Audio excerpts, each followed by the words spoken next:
This is the second section of the lesson 5 summit within. Looking around from the summit, you tell yourself that it was worthwhile. Other silvery peaks appear through the clouds. If you are lucky, the sun may be on them.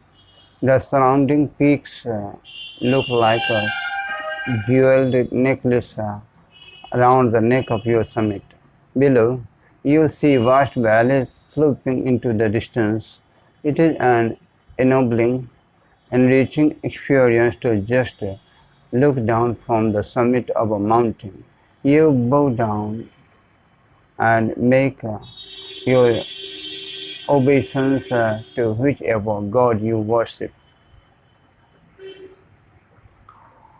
चोटी से चारों तरफ देखकर आप अपने आप को कहते हैं कि यह काम सही काम है। और दूसरा, चांदी जैसी चोटियाँ बादलों से दिखाई पड़ती हैं। अगर आप भाग्यशाली हैं तो उन चोटियों पर धूप भी हो सकती हैं। और चारों तरफ की चोटियाँ आपकी चोटी के गले में आभूषण से युक्त, हीरों से युक्त हार की तरह दिखाई पड़ती हैं। नीचे आप दूर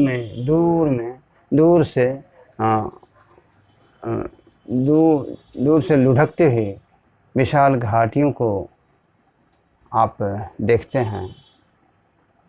यह एक समृद्ध अनुभव होता है। पर्वत की चोटी से नीचे की तरफ झांक करके देखने से एक समृद्ध अनुभव आता है, विशेष अनुभव आता है। और आप सर झुकाते हैं और आप उस ईश्वर के प्रति आप सम्मान अर्पित करते हैं, नमन करते हैं, सर झुकाते हैं, जिस ईश्वर की आप पूजा करते हैं। I left on Everest a picture of Guru Nanak. Rawat left a picture of Goddess Durga. Dorji left a relic of Buddha. Edmund Hillary had buried a cross under a cured heap of rocks and stones in the snow. These are not symbols of conquest but of reverence. मैंने उस चोटी पर गुरु नानक की तस्वीर, Everest की चोटी पर तस्वीर छोड़ दी। रावत ने देवी दुर्गा की तस्वीर छोड़ी और फू डोरजी ने बुद्धा का स्मारक चिन्ह छोड़ा रखा। और एडमंड हिलरी ने बर्फ़ के नीचे एक क्रॉस को रखा, गाड़ दिया। और ये जीत के संकेत नहीं बल्कि आदर के संकेत हैं। ये चिन्ह जो रखेगा आदर के संकेत रखेगा। The experience of having climbed to the summit changes you completely. चोटी पर चढ़ जाने का अनुभव आपको पूर्ण रूप से बदल देता है। There is another summit. It is within yourself. It is in your own mind. Each man carries within himself his own mountain peak. He must climb it to reach to a fuller knowledge of himself. It is fearful and unscalable.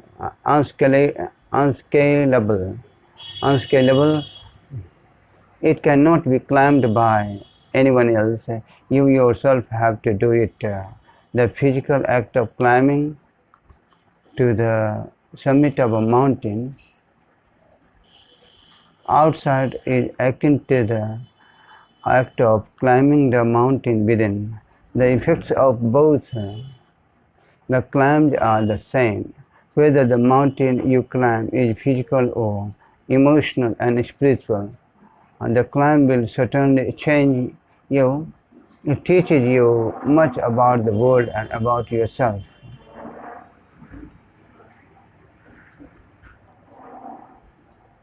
कि दूसरी चोटी होती है, आपके अंदर ही वो चोटी होती है।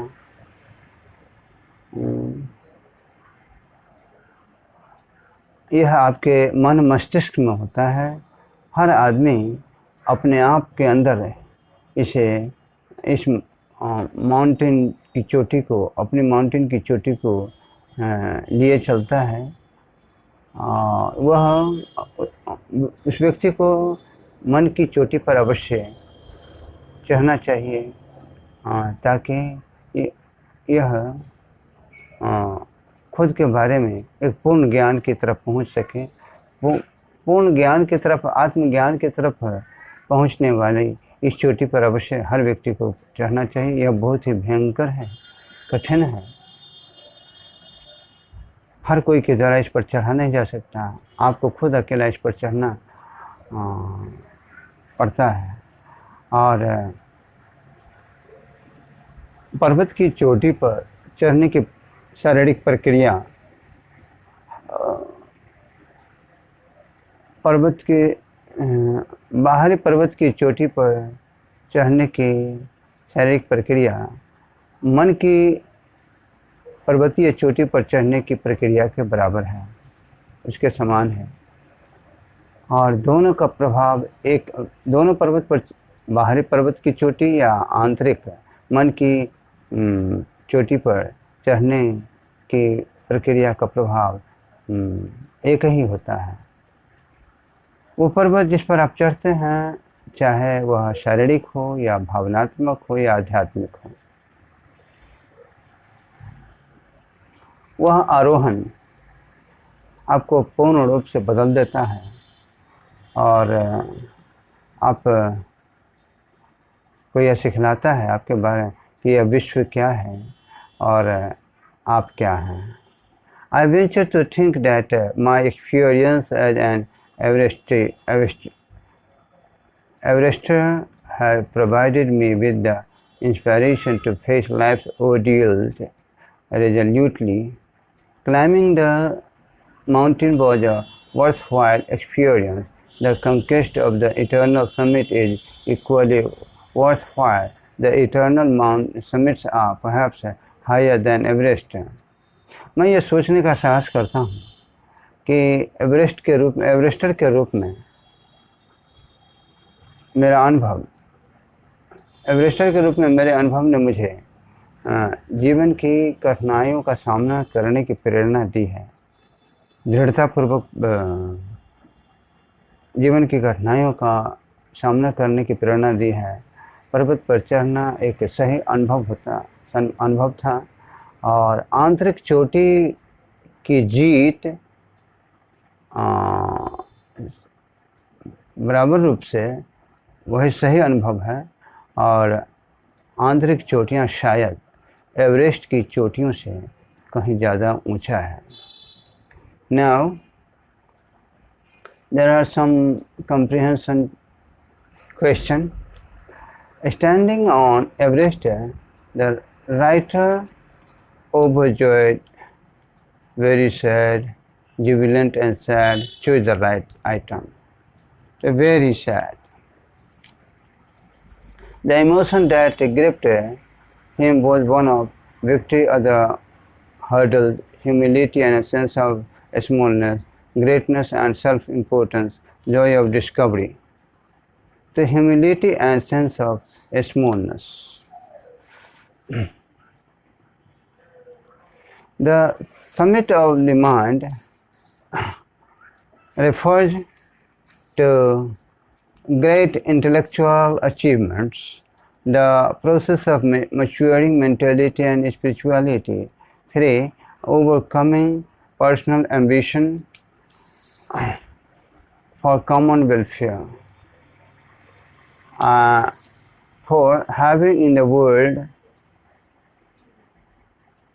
world of thought and imagination, the triumph of mind over worldly pleasures for a noble cause. A fuller knowledge of oneself, mark the item not relevant.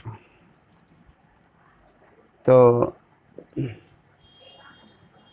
the item that is not relevant are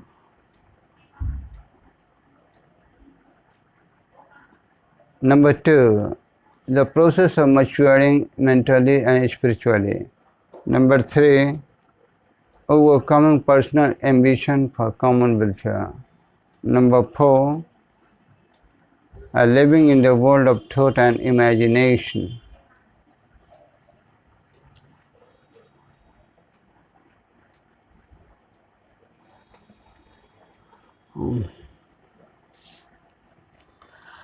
Number one question, what are the 3 qualities that played a major role in the author's climb?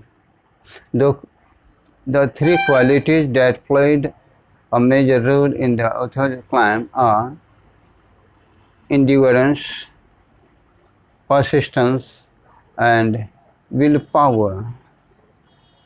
Why is adventure, which is risky, also pleasurable? When the adventure is completed, it becomes a joy which lasts a lifetime. It gives a sense of battle fought and won. There is a feeling of victory and of happiness. Number 3, what was it about Mount Everest that the author found irresistible? The author found Mount Everest irresistible because it is the highest, the mightiest, and has made unsuccessful many earlier attempts to conquer it. Number 4, he becomes conscious in a spiritual manner of his own smallness in this large universe. This awareness defines an emotion mentioned in the first paragraph, which is the emotion.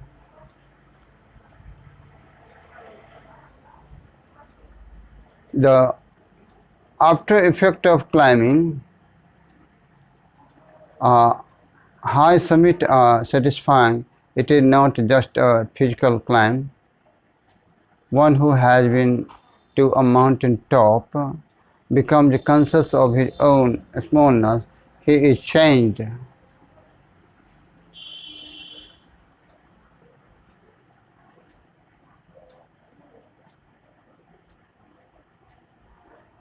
This is the answer of question 4.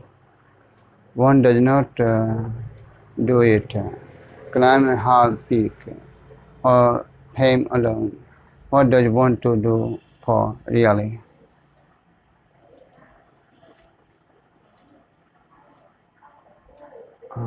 Listen to me again.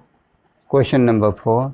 One does not do it, climb a high peak, for fame alone. What does one do it for really? The after effect of climbing a high summit are satisfying. It is not just a physical climb. One who has been to a mountain top becomes conscious of his own smallness. He is changed. Question number 5. He becomes conscious in a special manner of his own smallness in this large universe. And this awareness defines the emotion mentioned in the first paragraph, which is the emotion. The emotion is humility. Question number 6.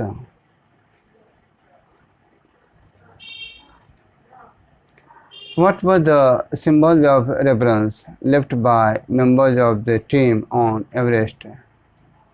The symbols of reverence left by members of the team on Everest were: number 1, a picture of Guru Nanak; number 2, a picture of Goddess Durga; number 3, a relic of the Buddha; and number 4, a cross.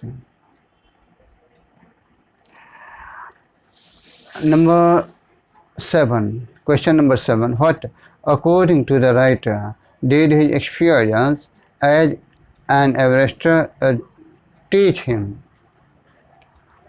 His experience as an Everester has taught him to face life's painful experiences with determination or firmness.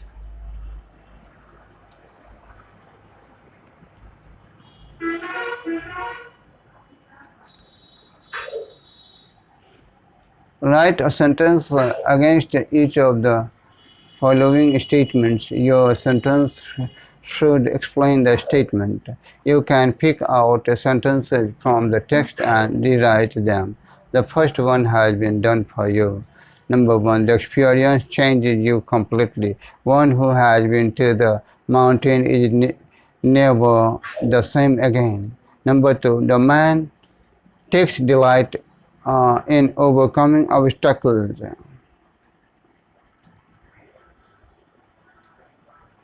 There is an eternal love for adventure in man. Overcoming obstacles satisfies man's deep desire to rise above his surroundings. Number three, mountains are nature at its best. The beauty and majesty of mountains pose a great challenge. They are a means of communion with God. The going was difficult, but the after effects were satisfying. The writer and party got worldwide fame. He got a sense of fulfillment. The physical conquest of a mountain is really a spiritual experience. One gets a sense of fulfillment.